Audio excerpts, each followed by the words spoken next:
Hello, and I'm here to tell you more about caviar, which fishes it comes from, the history of appreciation for caviar, and the modern day state of farm fishing for caviar, because it is one of the most democratized foods in the world. Once available only to the ultra-rich because of the scarcity, is now being farmed all over the world with very good quality, and it's available to anyone who is interested in trying it. So caviar comes from sturgeon, which is very ancient fish. It was on Earth 250 million years ago. So actually it was around in the time of dinosaurs. And if you look at a depiction of it, it's a very prehistoric looking fish. There are 27 different species of sturgeon. However, some of them are so similar they could be only distinguished by laboratory DNA analysis. So what we refer to caviar are the black fish eggs, egg roes from Beluga, Osetra, and Sevruga. Beluga is the most expensive kind of difficult to find these days. And it's the largest of the fishes. It's almost 30 feet long, and it could weigh several tons if it reaches maturity, which maturity happens around the age of 20, so it takes many years before the fish is ready to produce eggs. A 60-pound fish can have 10 to 20 pounds eggs in it.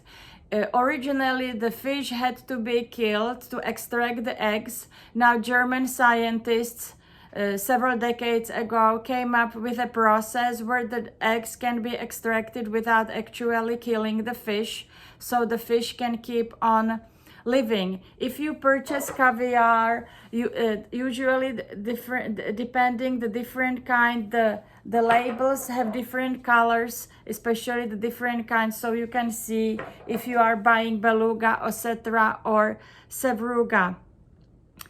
So the caviar has been appreciated for many years. In the 6th century, the Iranians already mentioned caviar in their writings. It's mentioned by Shakespeare. It's mentioned in Gogol mentioned a caviar feast in his stories, and Galileo Galilei sent a jar of caviar to his sister Maria Celeste to a monastery, but the sister superior wanted to throw it away because it was strange looking and strange tasting jelly, and she was not interested in. But caviar was around in the time of Silk Road. They always tried to figure out how to transport it to those who appreciate it, but without refrigeration, this food, which spoils fast, was always challenged to keep fresh. So it was always salted, but always heavily salted, because to withstand the transportation. Current caviar has only 3% salt. So the ones who really perfected the making of caviar were the Cossacks of Russian steppes, and it was originally peasant food for them because they ate it on on bread instead of butter. And one day it is said they offered it to a Russian Tsar. Instead of the regular custom of salted bread, they offered him salted caviar. And he took liking to this strange new food to him. And he gave Cossacks the exquisite rights for the fishing industry for caviar. However, they couldn't export it to any foreign country. So this is how they, for centuries, they were the ones really perfecting the caviar making.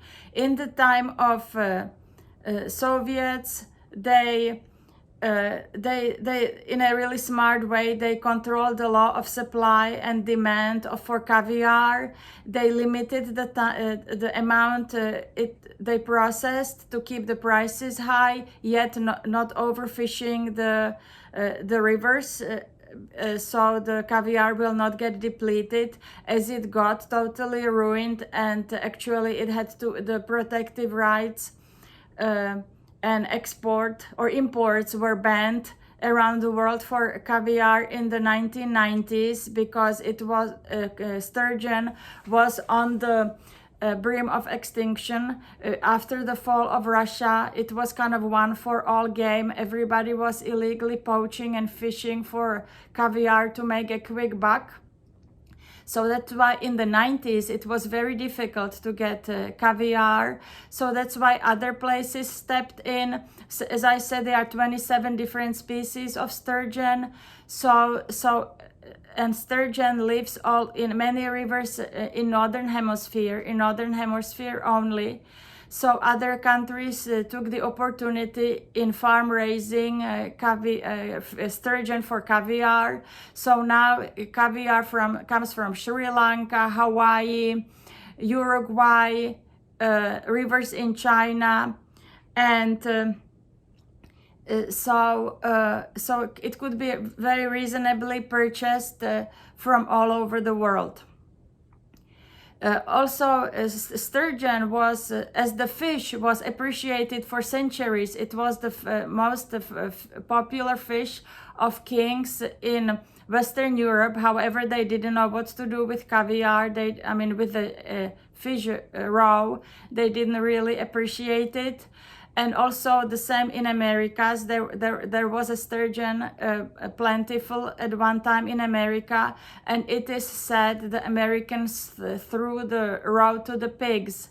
And once the Western Europeans who found out whose rivers were already depleted of sturgeon found out about it, they fled the Americas of to fish for caviar. At the time, the canning industry was already invented, so they were exporting cheap American caviar back to Western and Eastern Europe. However, by 1900s, the sturgeon again also in United States was depleted. But now one of the best sturgeon for caviar is the white sturgeon, which is available in the western part or the Pacific part of United States. So there are many farms, and it's salted now 3% only, so it has a very mild, exquisite taste, and it could be purchased for very reasonable price. Also, there is caviar made out of paddlefish at the Lake of the Ozarks, very near us, very reasonably priced, so you can taste it caviar as well. Stay clear or stir clear of lumpfish, which is very cheap colored fish, and it doesn't taste anything like real caviar. I should also mention that caviar is not supposed to be tasted with regular silver or metal spoons, because it alters the tastes. And if you buy mid-size priced caviar, it always has these mother of the pearl spoons with it. This one is some sort of a horn, animal horn, which is also could be used. So one time caviar was the food of peasants, later delicacy of the connoisseurs, and now it's democratized for the mass market and available to all middle classes. So I think all of us should enjoy and try this taste of a very unique food, which is part of a celebration not only in Russia but major holidays around the world. So enjoy your caviar.